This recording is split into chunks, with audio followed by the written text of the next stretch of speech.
In the pursuit of truth, clarity is essential. We have stripped away the narrative to show you unfiltered, unedited reality. Witness raw, compelling footage from the front lines of justice, allowing the actual events to speak entirely for themselves. I'm a police lieutenant, 3rd District. My badge is in my wallet, back left pocket. Run my name. We'll figure out who you are down at the station. Right now, you're just somebody we found on top of another person. The man I was holding pulled a weapon on the cashier. The gun is on the floor behind you. She will tell you exactly what happened. That's a great story. Save it for when we get downtown. Ma'am, step back. We'll get... The moment Officer Trent Calloway walked into Riverside Crossing Mall and saw a black man pinning a white man to the ground, his hand went to his weapon before his radio even cleared static. And he never once asked a question. He pulled the hero off the floor, drove his head into the wall, and locked him in a cruiser while the actual gunman sat on a bench giving a casual statement. What Calloway didn't know was that the man he just arrested had survived 2 combat tours, held a lieutenant's shield in the same department, and that the cashier he saved was already on the phone describing exactly what happened to every news station in the state. Before we go further, what city or country are you watching from? Drop it in the comments. We love seeing where you're tuning in from here at Bodycam Revealed. If you believe that the people who put their lives on the line to protect strangers deserve to be treated like heroes and not criminals, hit that like button and subscribe to Bodycam Revealed. This story is going to show you exactly why that belief matters. Riverside Crossing Mall sits at the corner of Delmont Avenue and Route 9 in Keller, Ohio. A mid-sized city of about 180,000 people wedged between Columbus and Dayton, close enough to both that locals joke they get the traffic from one and the crime from the other. The mall itself is 3 levels, anchored by a Target on the north end and a Burlington on the south, with a food court on the 2nd floor that stays loud from 11 in the morning until the last teenager gets chased out at closing. On a Saturday in October, there are easily 2,000 people moving through those corridors at any given moment. Families with strollers, teenagers in packs, older couples walking the interior loop for exercise. It is the kind of place where nothing dramatic is supposed to happen. Damon Terrell pulled into the parking structure off Delmont at 12:30. He drove a clean, dark blue Ford F-150, nothing flashy, and he parked on the 2nd level of the structure in spot 2C-17, the kind of specific detail a man with military habits notices without thinking about it. He was wearing a plain gray hoodie, dark jeans, and a pair of worn New Balance 990s. No jewelry, no logos, just a man who had woken up that morning thinking about one thing: his daughter. Zoelle Terrell was turning 8 years old in 4 days. She'd been talking about one gift for 3 straight months. Every time Damon drove her to school, every time they sat at the kitchen table doing homework, every time she thought she had his full attention, she found a way to bring it up. The Sparkle Studio Art Easel. The large one, not the travel version. With the built-in LED lightboard and the full set of watercolor trays, it was sold at exactly 1 store in Riverside Crossing Mall, a specialty toy and hobby shop on the 1st floor called Bright Minds, located between a Foot Locker and a Jamba Juice at 112 Delmont Avenue, Unit 14. Damon knew the unit number because he had looked it up twice during the week to make sure they still had it in stock. That is the kind of father he was. At 41 years old, Damon Terrell did not look like what most people expected when they heard his resume. He was 6 feet even, lean but broad through the shoulders, with close-cut hair and a calm, unhurried way of moving that people sometimes mistook for indifference. It was not indifference, it was discipline, the kind that gets built in places where panic gets people killed. Damon had done 2 tours with the United States Marine Corps, one in Iraq, one in Afghanistan, and had come home with a combat action ribbon, a Navy and Marine Corps Commendation Medal, and a quiet that his sisters said never fully left him after the 2nd deployment. He didn't talk about the tours much. He didn't need to. What he did after the Marines was what most people in Keller knew him for, if they knew him at all. He joined the Keller Police Department 14 years ago, worked his way through patrol, then investigations, then made lieutenant 7 years in. He had been a lieutenant for the past 7 years, working out of the 3rd District on Carver Street. His record was clean. His closure rate in the investigations unit had been the highest in the district for 3 consecutive years. He was the kind of officer other officers came to when something was complicated and they needed someone who could think clearly under pressure. On this Saturday, he was none of that professionally.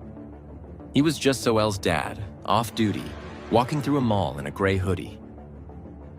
He took the escalator from the parking structure entrance down to the first floor and turned left toward Bright Minds.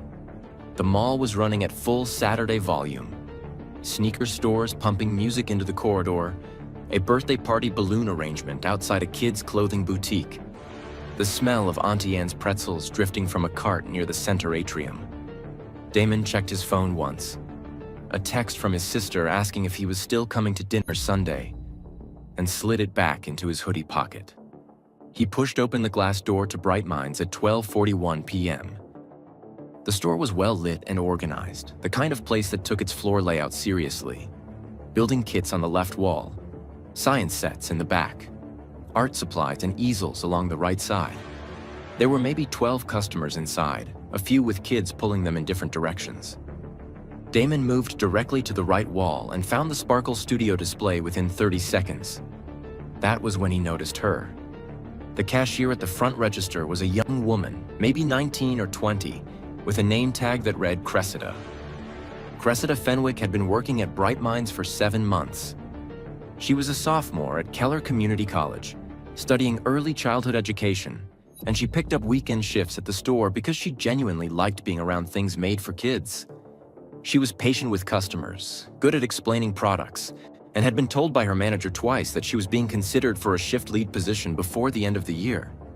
None of that was visible in this moment. What was visible was that Cressida was completely still behind the register, both hands flat on the counter, her face the color of copy paper, her eyes fixed on something just to her left that she was trying very hard not to look directly at. Damon saw her face before he saw the man. The man was white, mid-30s, heavy-set, wearing a dark green jacket and a black baseball cap pulled low. He was standing just inside the store entrance, slightly behind the register counter where customers wouldn't naturally see him when they walked in. His right hand was pressed against the side of Cressida's ribcage. In that hand was a black semi-automatic pistol. He was talking to her in a low, flat voice. Damon could not hear the exact words from where he stood, but he could read the situation in full in under 2 seconds. The man's body was angled away from the store floor. He was not looking at the customers. He was focused entirely on Cressida, and specifically on whatever was in or near the register. Damon did not freeze. He did not reach for a phone.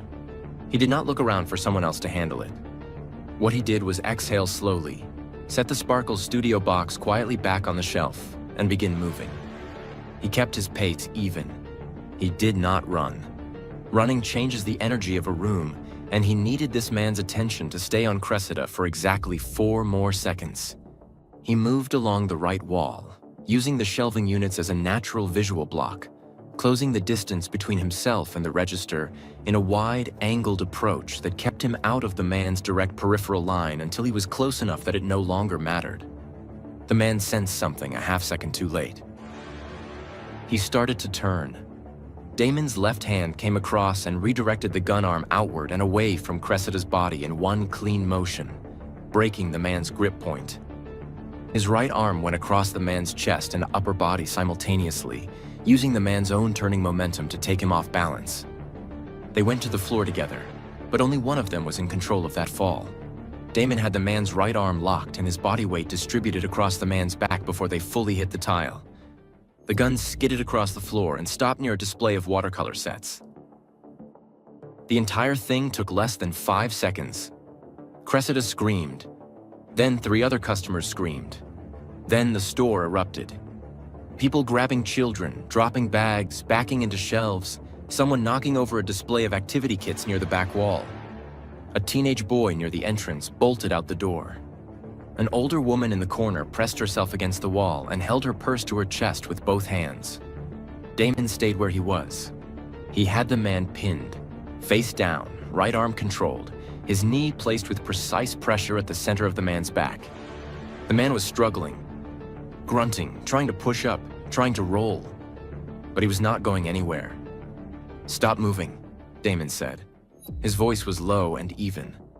Not a shout, the voice of a man who was not in any danger of losing control of himself or the situation.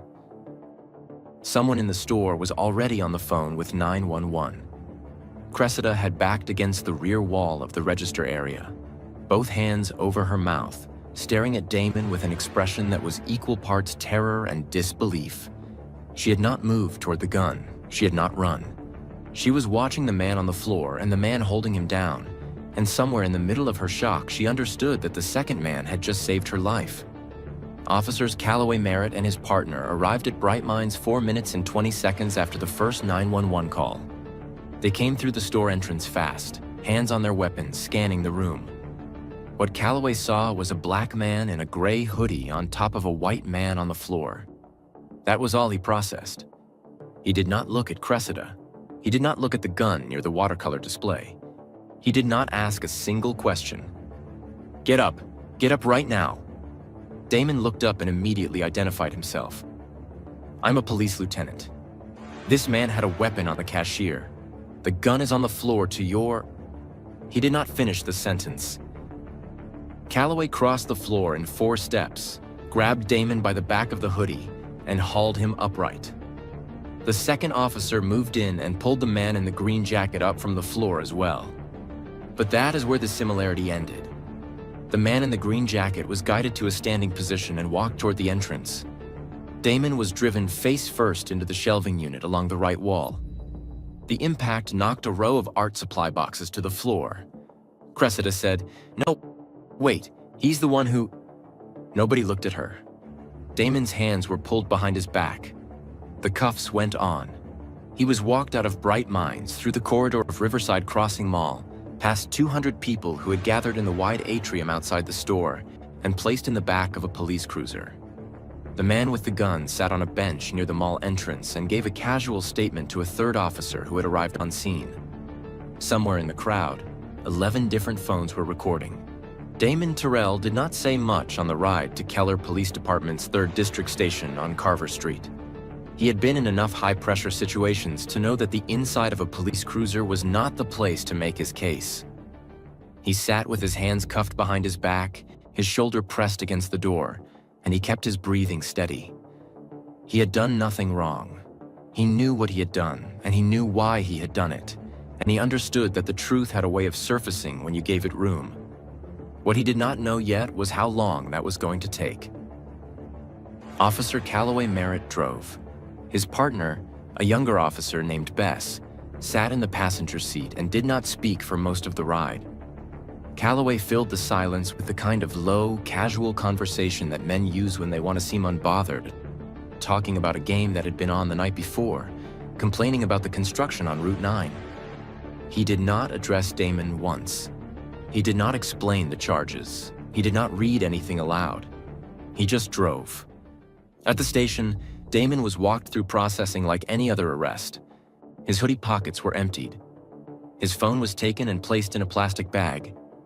His wallet went into the same bag. His shoes came off at the cell block entrance. Every officer he passed in that building looked at him the way people look at something they have already made a decision about, quickly and without much thought. Nobody looked at the badge in his wallet.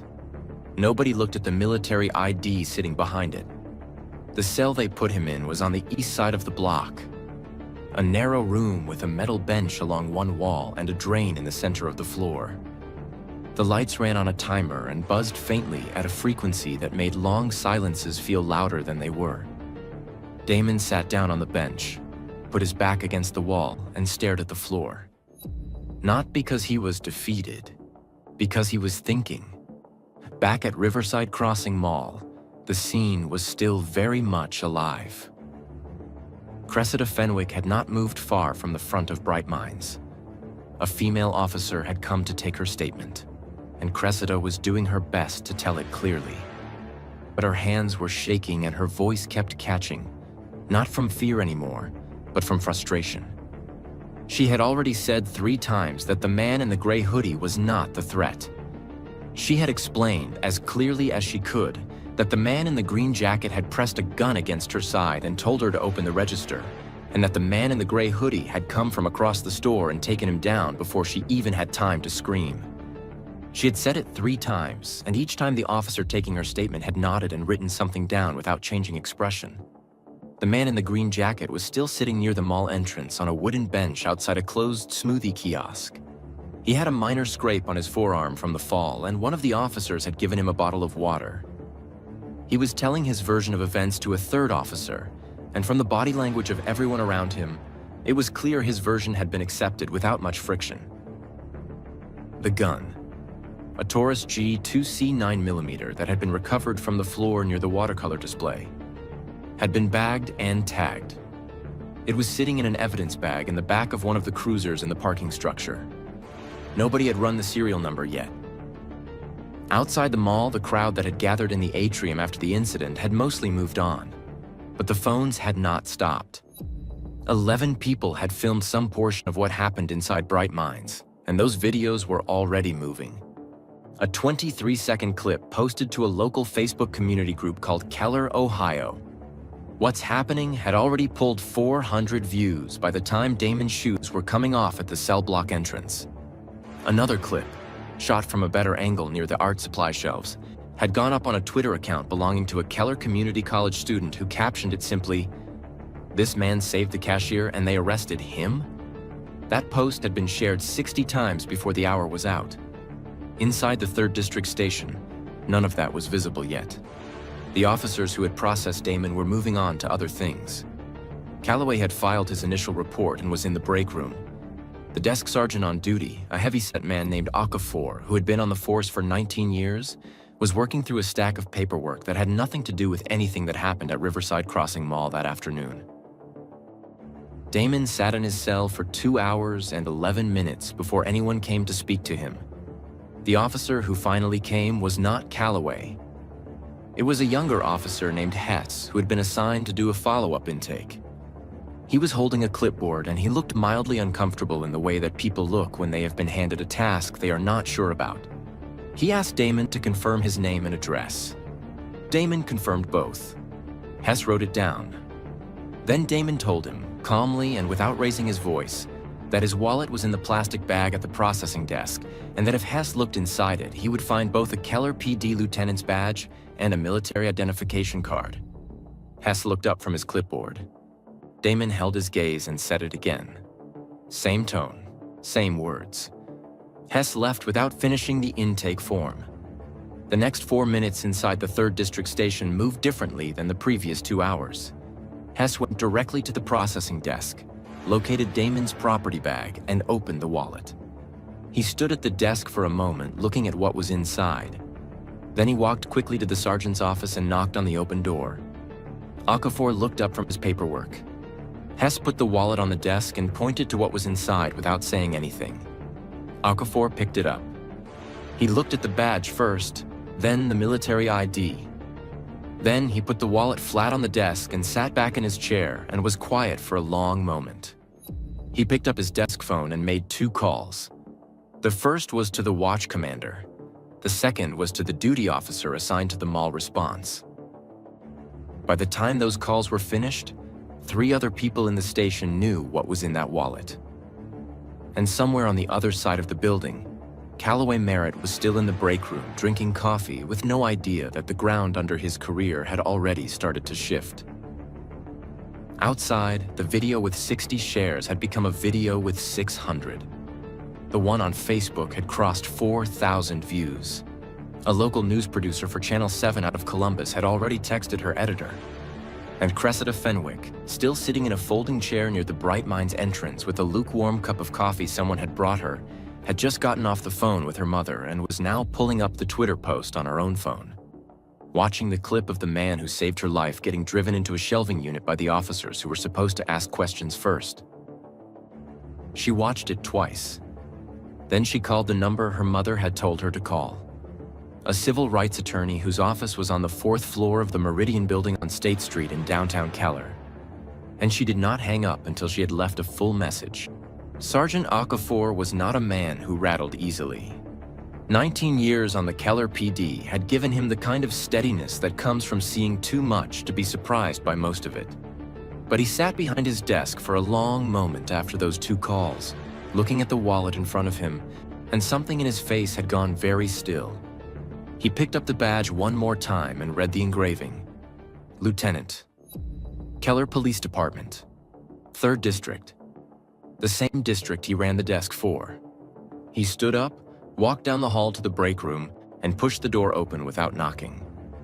Calloway was sitting at the small table near the window with a coffee cup and his phone. He looked up when Okafor came in. He started to say something casual. The kind of thing people say when a superior walks in and they want to seem relaxed. Okafor put the wallet on the table in front of him. Calloway looked down at it. He looked at the badge first, the way Hess had. Then he looked at the military ID. Then he looked up at Okafor, and whatever expression he had been wearing when the door opened was gone now, replaced by something that had no clean name. Somewhere between confusion and the early stages of understanding that something had gone very wrong. Okafor did not raise his voice. He did not need to. "That is a Keller PD Lieutenant's badge," he said. "3rd District, and that is a United States Marine Corps Service ID. Both belong to the man you arrested this afternoon and put in a cell down that hall." Calloway opened his mouth. "I am not finished," Okafor said. He told Calloway what Cressida Fenwick had said in her statement. He told him about the gun on the floor near the watercolor display. He told him that 11 phones had been recording inside Bright Minds when Calloway walked through that door, and that the footage was already on social media and had been picked up by a Columbus news station. He laid it out in plain, flat sentences, one after another, without pausing for reaction.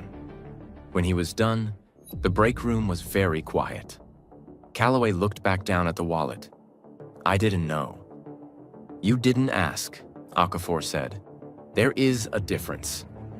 He picked the wallet up off the table, told Calloway not to go anywhere, and walked back down the hall toward the cell block. Damon heard the footsteps before the door opened. He had been sitting on the metal bench in the same position for most of the past 2 hours. Back against the wall, forearms on his knees, eyes forward. He was not asleep. He was not spiraling.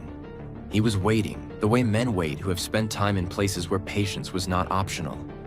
The cell block door opened and Sergeant Okafor came through it with Hess behind him and a look on his face that Damon had seen before, the look of a man who is carrying something heavy and knows he has no choice but to set it down.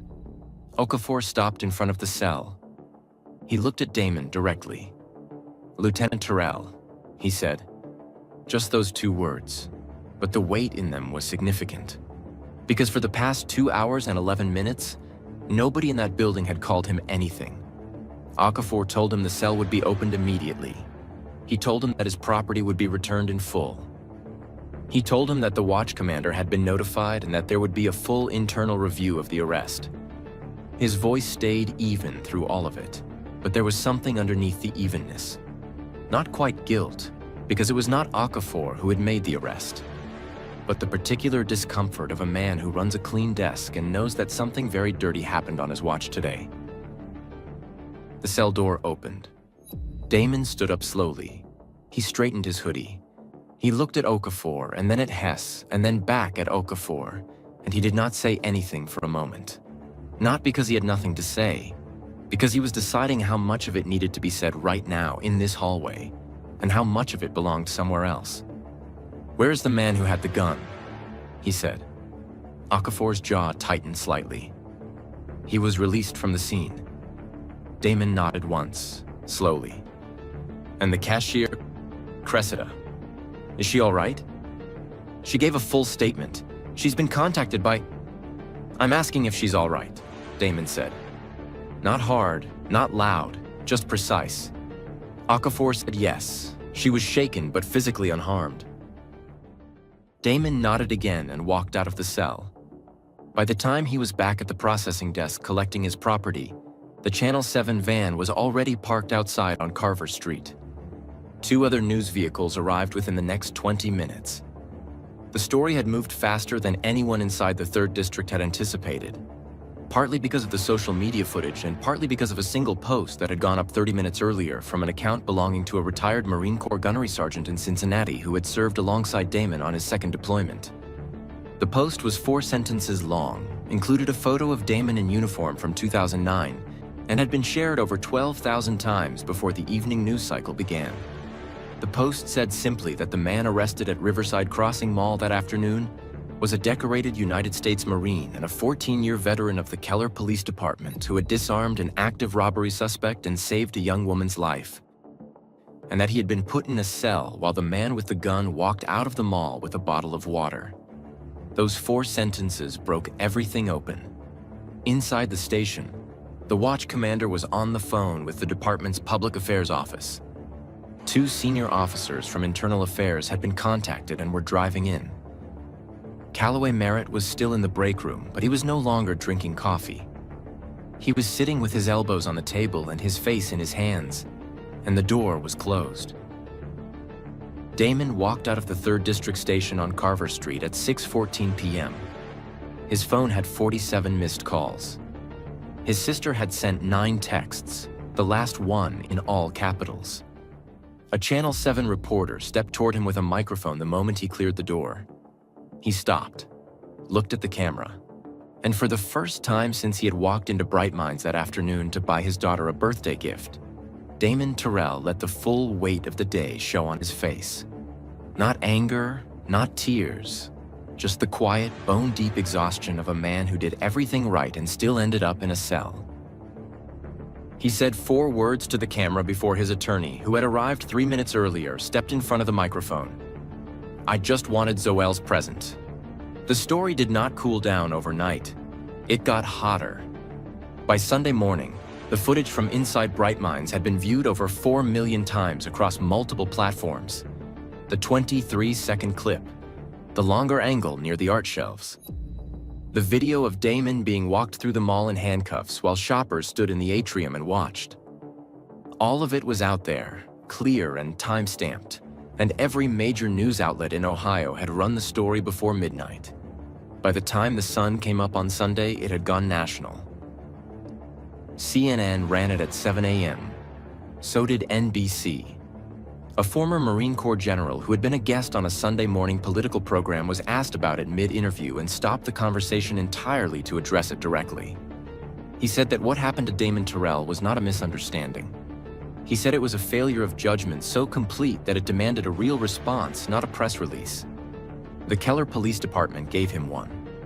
By Sunday afternoon, Chief Harold Voss held a press conference on the steps of the department's main office on Central Avenue. He stood at a podium with 4 senior officers behind him and read from a prepared statement. He said that Officer Callaway Merritt had been relieved of duty effective immediately, pending a full internal affairs investigation. He said that the department took full responsibility for what happened at the 3rd District station on Saturday.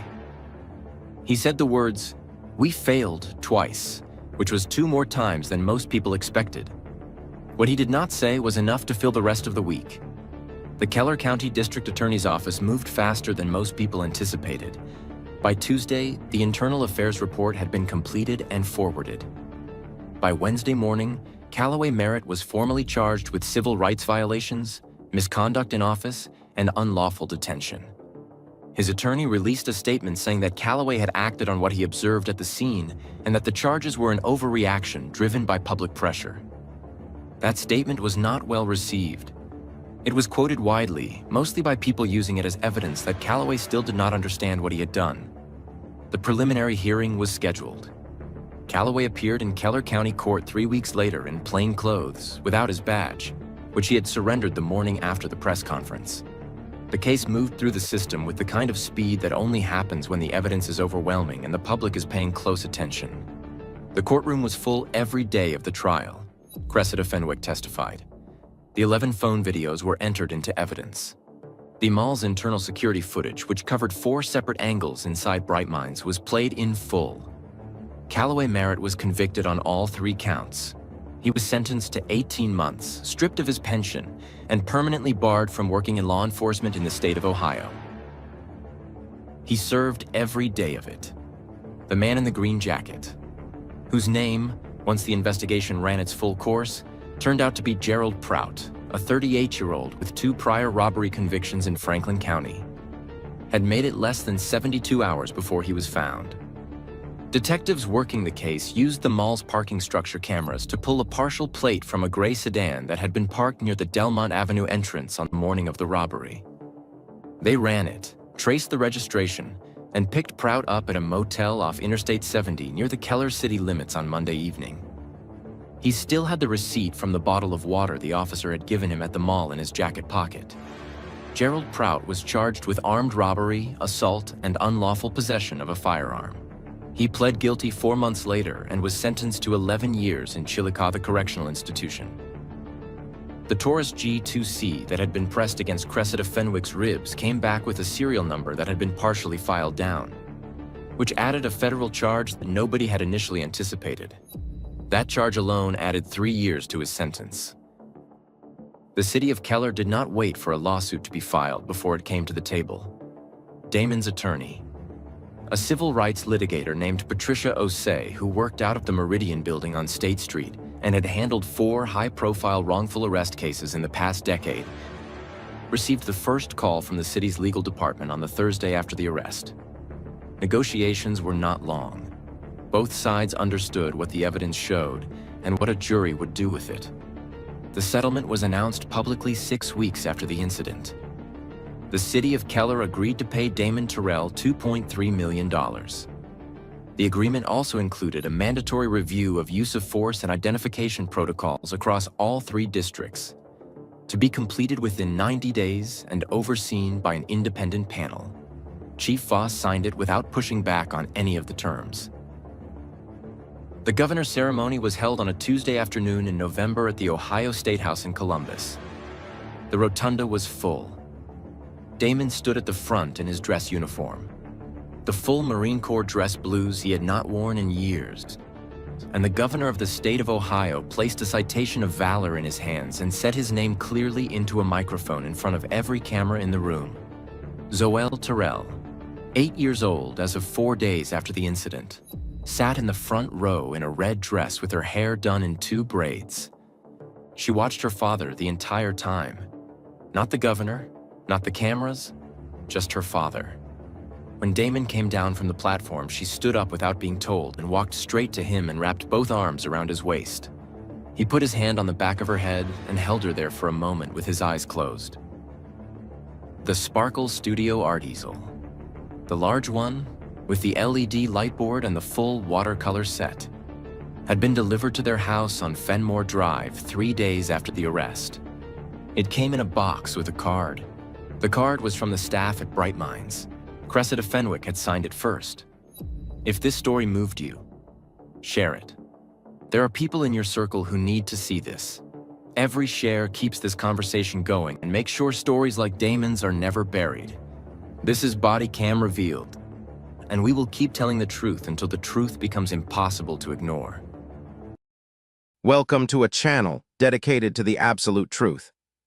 We believe in holding power to account by carefully examining the evidence. Opinions vary, but the records don't lie. Thank you so much for watching today.